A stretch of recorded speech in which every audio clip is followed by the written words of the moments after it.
Only those who understand the harm of a board can truly appreciate its value. Some owners treat their businesses as a kind of toy. This topic is somewhat taboo. A board is not cheap. A board takes a lot of time. A board requires effort. These costs need to pay off, and they do if everything is done correctly. The right board composition, the right people. Don't get enchanted so you don't end up disappointed.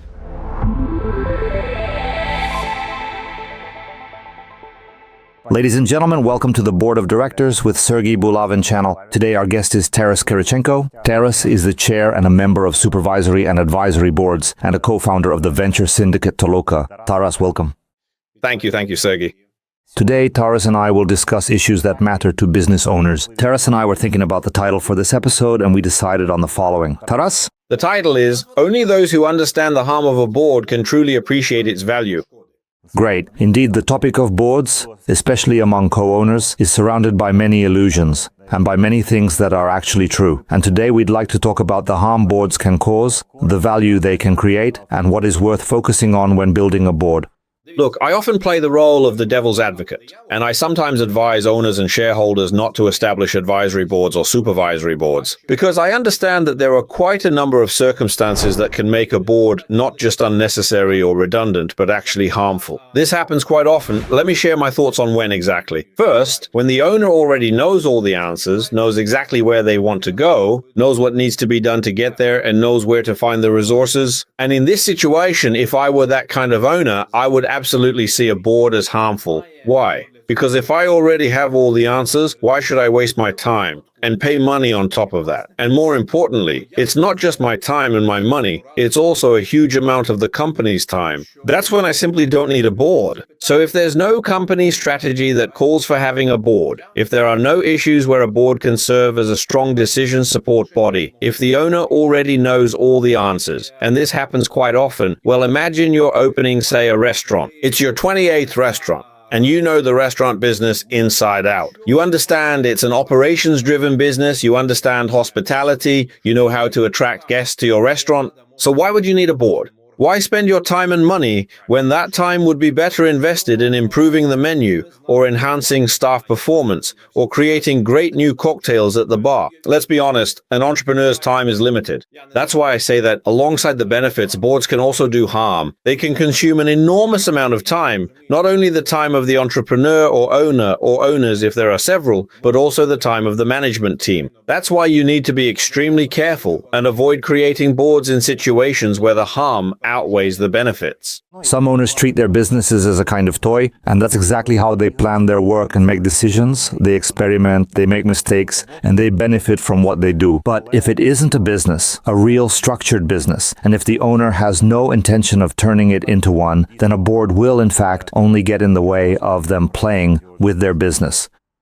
Absolutely right. I agree that this is a valid second reason, but don't stop me from playing. And of course, there may be additional reasons to consider, but it's also important to say that even if the owner understands that they're not in that kind of situation, first of all, I'm always on the owner's side, and I believe you can't love a legal entity. You can love a cat. You can love a dog, you can love your spouse, you can have feelings about many things, but a legal entity exists solely to fulfill the functions it was created for at its inception. So from my point of view, I always prioritize the owners. I understand that their wishes set the direction. And even if those wishes seem questionable from someone else's perspective, in my view, it's their company, and it ultimately serves their interests. Therefore, they should have priority in making such decisions. Naturally, there are more complex situations when a company has many owners, or their views differ significantly, or when the company has public shareholders and is listed on an exchange. Or when the state has some strategic involvement, then things can be more complicated. But when we're talking about a private company created by an owner to do what they want it to do, it is fully their right to make the decisions. Still, I also wanted to say that sometimes boards are created but end up doing more harm than good. And that's also something worth discussing, though perhaps that's a separate topic. Sergey, whenever you have time, we need to record another video. Only those who understand the value of boards truly understand their downsides, or rather the other way around. Yes, that's one way to put it. But today we're talking about the fact that a board may be unnecessary for an owner, unwanted by an owner, or it may be created or functioning incorrectly, and as a result it can cause harm. Even properly structured boards in the right companies still have certain drawbacks, which of course are far smaller than the benefits they bring. The drawback is that a board is an institution. A board is serious business. A board is not cheap. A board takes a lot of time. A board requires effort. And all these things, if we could somehow just snap our fingers and get rid of them, it would be great to do so. But we live in the real world and that's impossible. That's why owners and board members must ensure that the benefits of the board outweigh its costs. There can be many motivations or reasons why owners start thinking about creating a board. Some want to resolve issues with partners because they've reached an impasse. I've had cases like that where owners entered into a conflict that threatened the company's existence as a whole. And in fact, if they hadn't brought in a board, the company would most likely have ceased to exist. The board really helped at the initial stage to structure the relationship between the owners. And over time, one owner bought out the other's share. And in that situation, the board couldn't take sides. The board supported the company because its goal was to preserve the business and ensure it could continue operating despite the conflict between the owners. Of course, it was a compromise between the owners, with the board acting as the mediator. And as with any compromise, each party had to make certain concessions. The situation was resolved, the company is operating and growing, but of course each owner was left with a certain aftertaste. Unfortunately, that was inevitable because the company had to be saved from the owners' conflict. My experience allows me to draw a general conclusion. A board always operates in a gray zone. And by gray zone, we don't mean a tax gray zone, which is what sometimes comes to mind for Ukrainian entrepreneurs or executives, but rather a gray zone in decision-making. When everything is obvious, when someone has stolen $1 million, you don't need a board to decide whether that person should be fired. But you might need a board when the owners have different views on the company's development, or when the person who stole that million happens to be A, your longtime senior executive, B, someone with major client relationships tied to them, C, someone with very influential friends in law enforcement or in the leadership of the countries where you operate. That's why a board helps make decisions where the answer is not clear. If the decision is obvious, why would you need a board? Don't cross the street on a red light, so you're less likely to get hit by a car. A board is needed when there's a real divergence of options. And one of the key roles of a board is to lay out more options on the table, to explore those options and select the best ones. Because as we know, nothing is worse than excellent execution of a bad strategy. And very often companies suffer because strong-willed owners just want great execution. They don't have the time to think, so they want flawless execution. In that case, they probably don't need a board. They just need the company to do what they want. But in all other situations, when thinking is required, when the future is uncertain, when both owners and top managers recognize that they have blind spots, and we all have blind spots. And the most interesting thing about blind spots is that we don't know where they are, because we're blind there. We simply don't see, and we don't know what lies in those blind spots. So perhaps you simply need people, and I'm not saying these have to be board members. They can be consultants, they can be anyone, but they must be people whom you A, trust, and B, who can see clearly in the areas where you have blind spots.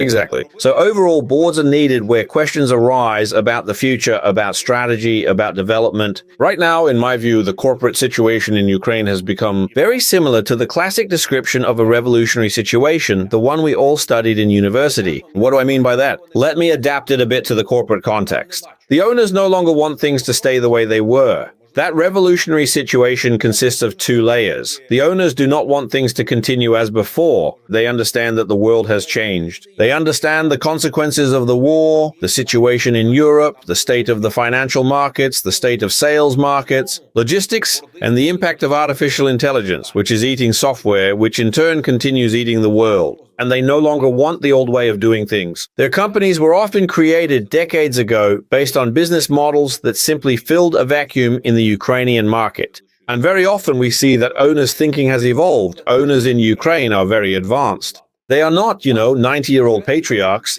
These are people who read, watch, observe, travel to conferences. They are highly active, and they understand that the world has changed, and they begin demanding these changes from their companies. They don't want the next term, the next 3, 5, or 10 years to look like the last ones, because that's already impossible. They recognize the inevitability of the changes happening in civilization, in business, in Ukraine, and in their own markets. For example, The market stops growing, margins start to decline, and competition rapidly catches up. This is a typical situation for many businesses in Ukraine today. And on the other side of this revolutionary situation is the fact that management is unable to operate in a new way. Simply put, management has spent years in a wild, exhausting race for results. They built networks, expanded market share, they built brands, and now they are under enormous pressure from the war. Exceptional circumstances, losses, mobilization, constant operational disruptions, shifts in tax policy, and changes in HR policy. All of this creates pressure on management, which is barely coping, and they've had neither the time nor the capacity to develop the competencies required to respond to the challenges that the owners already see. And so frankly, this revolutionary situation will lead to change. And by change, I very clearly mean that management will change, because the owners hold the company, and it is fully within their rights to have a management team aligned with their vision. Therefore, this will, in my view, create a shift in the leadership of Ukrainian companies. But many owners understand that such a change is itself a blind spot. It's uncertainty, it's additional risk. And many of them use the board to manage this transition in the best possible way, to protect the company from risks and to strengthen the strategy that they want the board to support and the company to follow. And likewise, there are owners who are currently acting as CEOs, and they're beginning to realize that with all the changes in the environment, the market, and everything else, they are increasingly becoming a bottleneck for business growth. And they're trying to do something about it, to find a professional CEO and move themselves, for example, into the board. You know, this is incredibly important, and we hardly ever talk about it. In fact, this topic is to some extent taboo. Why is it taboo? Because, as Cervantes said, at the end of the game, both kings and pawns go into the same box. Because this is ultimately a conversation about mortality. It's about aging, and above all, about change. You can't change the world. The only thing you can change is yourself. But when you're wealthy and famous like Harry Sanford, you're unlikely to have strong motivation to change yourself, unless you've been trained for it, unless you're truly committed to doing it. So many owners face the question, okay, at this stage of my life, when I'm perhaps 60, 65, 70 years old, when I want to spend more time with family and grandchildren, when I'd like to gradually step back from the business, while the business itself becomes more demanding, requiring deeper analysis, faster decision-making, and more precise execution. What am I supposed to do? More and more often, business owners come to me with exactly this question, and some go even further. They say, help us grow a CEO from the people in my company who have been through everything with me, but whom I understand are not yet fully developed already. So it's very wise to think several years ahead. For someone, it's 3 years, for someone 5, for someone 10, but to understand that this moment will come. Some want to involve their families, their children, others say the opposite. No, I want to sell the business and leave my children the money. So these are all matters best handled with people who have real experience. Many owners have quite a lot of illusions and biases that circulate among them when it comes to boards. For example, one of the common beliefs is that boards are only for very large businesses, for big corporations. And overall, many think this is something that works abroad but will never work in Ukraine. Taras, could you comment on that?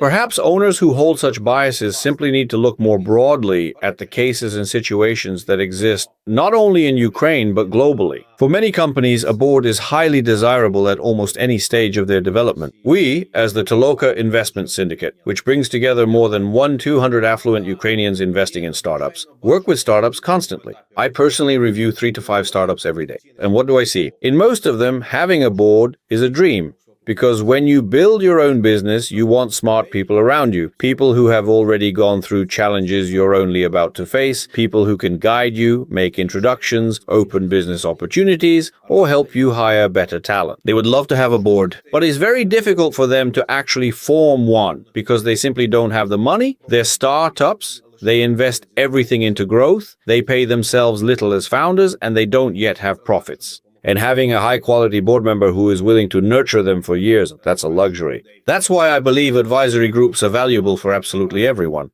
In fact, I believe every individual should have their own group of advisors, people you can consult with on major life decisions. Whether it's pursuing education, changing your career, getting divorced or married, dealing with family, friends, finances, or making other important life choices. So, in a way, each person needs their own equivalent of a board. Fortunately, we have friends. And if we've learned anything, it's that your friends should ideally ideally be smarter than you. At some point in my life, I built my own personal advisory board from the smartest people in Ukraine, and I'm deeply grateful for the contribution they made to my life. I won't mention any names right now, but I'm sincerely grateful to these people. Startups dream about having boards. They truly want them, they genuinely need them, and they build them because they understand that without a board, they simply won't make it. Or at the very least, it will be extraordinarily difficult. Mid-sized companies may want boards when they reach decisions the owner doesn't yet know how to make. And it doesn't necessarily need to be a formal board that meets a certain number of times a year and costs a certain amount. It can be a kitchen board when you invite friends over for a barbecue and ask for their advice. Or you can invite your friends to dinner once every couple of months, pick up the bill, and get guidance from experienced business people on the decisions you're facing. That too is a board. I call it a friendly board. There can also be a kitchen board where you consult your partners, your spouse, and your mentor. All of them help you think through what the right actions for your company might be. Taras, I call these kitchen or friendly boards an unstructured board. And this is actually a great example of how even in such an unstructured format, these conversations can be incredibly valuable. Exactly, when an owner has board members who stand shoulder to shoulder with them on every major business issue, strategic questions, transformations, change management, and so on, of course, a structured board will be far more effective and beneficial for the owner, because it can dedicate systematic, consistent attention to the business. You can rely on friends, but how often do we really go out with our friends to a restaurant? And how often does the conversation drift into reminiscing about how we were young students chasing girls in dormitories? Meaning you simply can't expect your friends to provide ongoing, structured, systematic attention to the issues of your business. But still, it's better to consult with them than not to consult at all, especially if they are smart friends with real business experience. Taras, I have another question. When an owner actually establishes a board, appoints board members, and selects a chair, there is usually a period of initial mistrust, at least until the owner sees how these people work, understands that they can be trusted, and recognizes which recommendations they can safely act on. Those recommendations or decisions should ultimately benefit the business. In your view, how can an owner move through this initial period of mistrust more productively so the board can shift into a deeper, more effective collaboration with the owner? Well, look, first of all, trust or lack of it is a personal trait. For example, for me to genuinely trust someone, I need about a year of working with that person. I very rarely trust anyone with anything meaningful without having worked together for some time. In smaller matters, sure, I can trust more quickly. But for anything significant, I prefer to have at least a year of shared experience. But that's just me. Someone else may need not 1 year, but 10. And someone else may need to see how a person behaves in specific stressful circumstances. These are all individual characteristics of owners. But here's something worth highlighting. Why should board members trust the owner? Let's be honest, trust is a two-way street. Yes, the owner pays them, but so what? You can pay someone. That doesn't automatically make you trustworthy.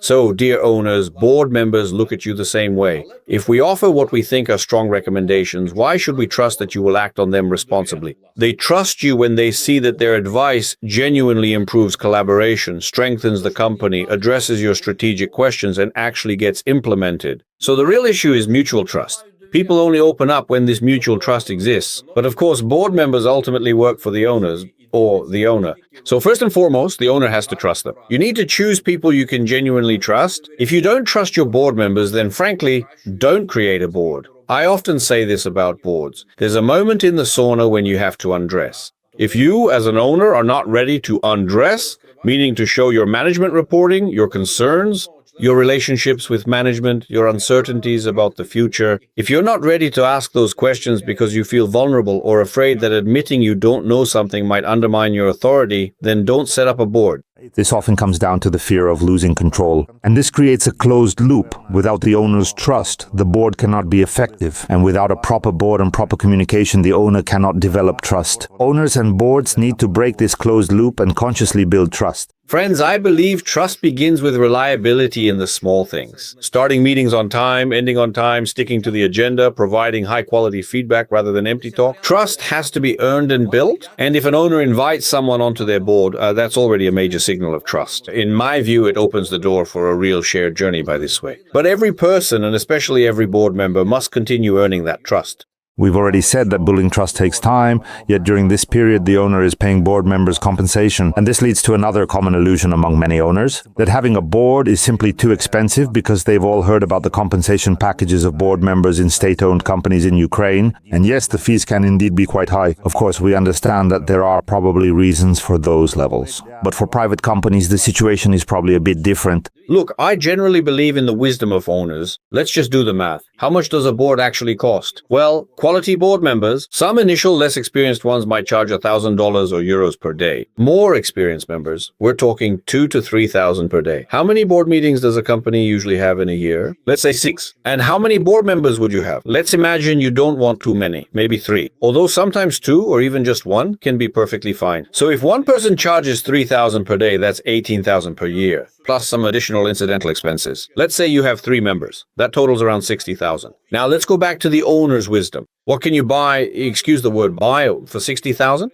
You can't even buy a good new car for 60,000. Now compare that to the value of having a board that helps you solve strategic business issues versus just another car worth 60,000. So a 60,000 car is not expensive, but a board is too costly? With that mindset, you might as well just buy more cars and not think about having a board at all. Here I see more of a cost in time rather than money. The real cost is the time you'll spend on the board. You have to onboard all these people, open up, like in that sauna example, share information and dedicate a lot of time. This is where the hidden substantial value and challenge of a board lies. Money-wise, well, it might just be another car. Maybe you already have 2 in the garage. So what are you going to do with that money? The complexity of a board is that you can spend an enormous amount of time creating one that isn't effective, which ends up consuming even more of your team's time. That's the real risk. Financial costs are much smaller compared to the time costs. If you calculate the value of the time the company pays its top management, those are significant expenses. And of course, these costs should pay off if everything is done correctly. A properly composed board with the right people working in the right way. Some owners postpone creating a board until they've built the proper internal system in the company. They establish budgeting processes, the right legal structure, operational structure, and develop a sound strategy first. They delay forming the board because they believe the board will be useful only after these steps. In reality, we know that a board can participate in strategy formulation and system building. What do you think, Taras? I want to say that I see a strong demand among most entrepreneurs for the board to actually create this system, drive company transformation, and participate in strategy formulation, and to help systematize company management. Many owners, realizing that they are essentially in the role of owner, want to have a professional in every key position. They want to be professional owners themselves while having a professional CEO, professional CFO, CIO, or a digital transformation officer, commercial officer, or business development officer. And they also want to have a professional board. The revolutionary situation I mentioned earlier is driving demand for mature, experienced people in the roles they occupy. If an entrepreneur has built a business over 30 years, there's something at stake. They will naturally value it. You wouldn't go to a young doctor who has never performed an appendectomy to remove an appendix. No, and certainly not for more serious illnesses. So it seems strange to me to place inexperienced people in such critical roles. This is, in fact, organizational transformation, building the future. You need people you trust, who have experience, and who are capable of working alongside you. Many business owners have a very low tolerance for a bureaucrat sitting on their boards, someone who just states the obvious, votes according to the owner, and adds no real value. That's a disaster. Such a person should not be on the board. Board work always involves risk. You must have an independent point of view and the courage to express it. And of course, you must be on the side of the owner, not pursuing your own interests or personal fantasies. Ultimately, we are helping the owner and their business. So here lies the risk. On the other hand, a well-composed board can be a true force in building the next iteration of the company. Occasionally, owners ask, we want to create a board, but we can't find examples of private companies in Ukraine that have actually done this. You're not looking hard enough? There are examples right on the surface. For instance, Nova Pochta, Sheriff, Biosphere, and Atmosfera. These companies actively share information about their boards. You can find plenty of materials online about how these boards operate. Of course, there are boards that are less active in communicating publicly, but there are still plenty of such cases. For example, boards I've been involved with, together with the owners, some companies on my channel have shared their experiences. For instance, how during one of the toughest years at the start of the pandemic, the work of a board in a business connected to the meetings, incentives, conferences, and events MICE industry, which was heavily hit. helped the company increase net profit fivefold in that challenging year. That's a strong result. I think you can find examples of both successful and unsuccessful boards. You could call 3 business people, ask about their boards, and you'll likely get 3 different answers. The key question is, what do you want? If you want qualified external advice that will guide your organization month to month and help you, a board can be a good solution. Now, there are alternatives to a board, of course, but if you don't have access to them, a board can be a reasonable option. Can a board be disappointing? Absolutely. Anything can be disappointing if your expectations don't match reality or capability. As the saying goes, whether with girls or guys, to avoid disappointment, don't expect magic. It's better to have moderate or even slightly low expectations of a board than to assume it's a magic wand. I once participated in competitions for chief executive officers of various companies, and very often the expectations for a chief executive officer were like expecting a magic wand. If you project such expectations onto a board, the board will not be a magic wand. However, a board can significantly improve the quality of decision-making, enable the creation of reliable and robust future scenarios, and support the implementation of company-wide transformations starting today. So, if there's a demand for that, establishing a board makes sense. Is there an alternative? Of course. You can hire consultants, for example, who will analyze your company, break it down into key components, and provide qualified, well-considered recommendations on implementing changes, helping you build, for instance, a project management office that works for you as the owner to ensure the company transforms effectively. Consultants can also receive feedback. So yes, this is a viable alternative to a board. The idea of a board as a magic wand, well, that's mostly a joke often applied to CEOs, but it can be applied to boards as well. Some owners look for wizards to run their companies. Usually they found fairy tale tellers. Honestly, I hadn't heard it phrased this way before, but I completely agree. Yes, it's very apt. Thank you. May I use that phrase? Sure, but I don't know who the original author is.